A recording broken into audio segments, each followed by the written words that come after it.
If you're new to our channel, don't forget to hit the subscribe button.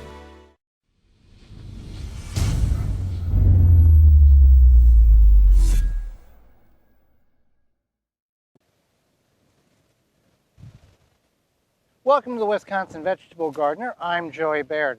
It's time to plant our fall garlic, and here's how we're going to do it. We've taken this bed that was fallow and took half of it. This is a 4-foot wide by 12-foot long by 10-inch high bed. Weeded this end down here. We've got irrigation, and we're just going to leave that until spring and plant some kind of row crop there with irrigation. We don't need a whole lot of irrigation on the garlic. We're wanting to get this in the ground about 30 days before your first hard freeze, so take a guess on what that might be in your area. And we are going to use garlic in which we have saved from the harvest back in late June, early July. Still in the tub here, we put it in the attic stairs and let it cure. Worked very well. We didn't have to tie it up or bundle it or anything like that. So we're going to establish 3 rows. I'm just going to rough it in here and then we'll figure it out. But that'll give me 3 rows and 1, 2, 3, 4, 5, 15, give or take, bulbs of garlic. We might choose to do garlic in the back corner where we've had a couple of years prior, just to put another 2 rows in. But anyway, so what we're going to do is whenever you save garlic or buy garlic, here's an example. Now we grow several varieties. Spanish Roja, German Hardy, Georgia Crystal, Purple Glazer. I think there's 1 or 2 other ones that we have saved over the years. Now we don't save it going, this is only this variety. Whatever the best is, the best is. So here's a large bulb. The larger the bulb, the larger the clove, which is what you want to plant to get the best opportunity to have large bulbs again next spring, June, July, when it's time to harvest. So this is going to sit here for quite some time. So I'm just going to trim the top off there, and then I'm going to bust this open. Now you can do this a couple of days before you decide to plant. I'm just doing it this way. You don't want to do it weeks or months in advance. You want to pop the clove out. Now that one I do not want to use because a lot of the skin has come off of it and it could rot in the ground. So we're not going to use that one. I'm going to throw that one back in the bin. I'm going to pop, there we go. You don't want to put this, you don't want to peel the skin off of it. If some skin does come off of it, okay, great, fine, it's not going to hurt anything. There's a very nice, large garlic clove.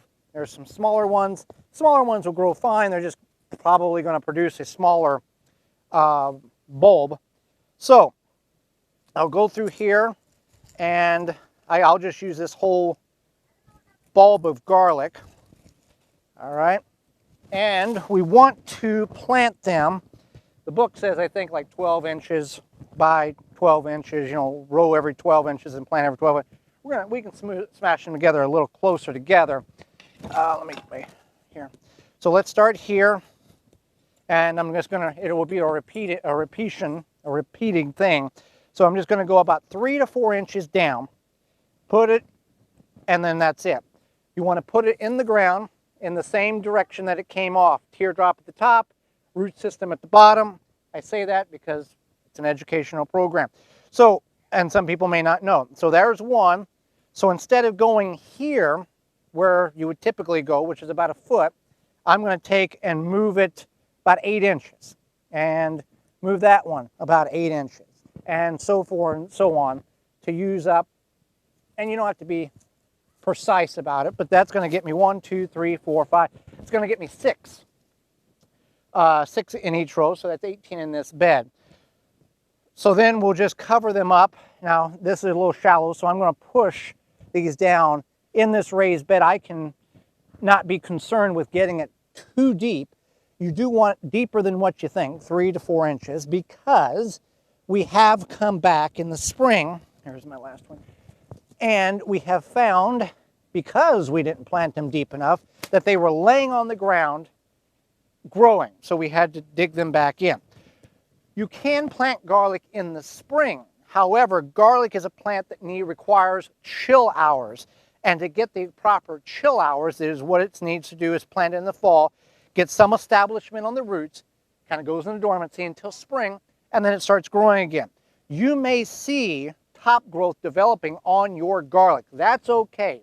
You don't want to plant it in July type of thing. You want to plant it in late fall, 30 days before your first freeze, give or take. And then we don't need to really water this in. It's going to rain here in a couple of days, so we'll be fine on that. And some people will mulch their garlic. We find mulching is not something that is required for us.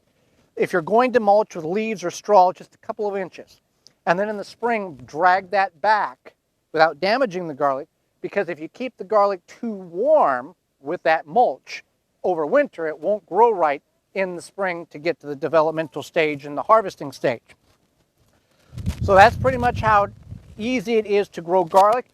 You want to buy garlic from a reputable source, Jung Seeds, a farmer's market. You want to avoid buying it from your convenience store, your grocery store, because you're not sure where that comes from. Now, I know there are people that will watch this, will say that for 30 some odd years, you've just went to the grocery store, bought garlic, and it's done phenomenal. That's great, good for you.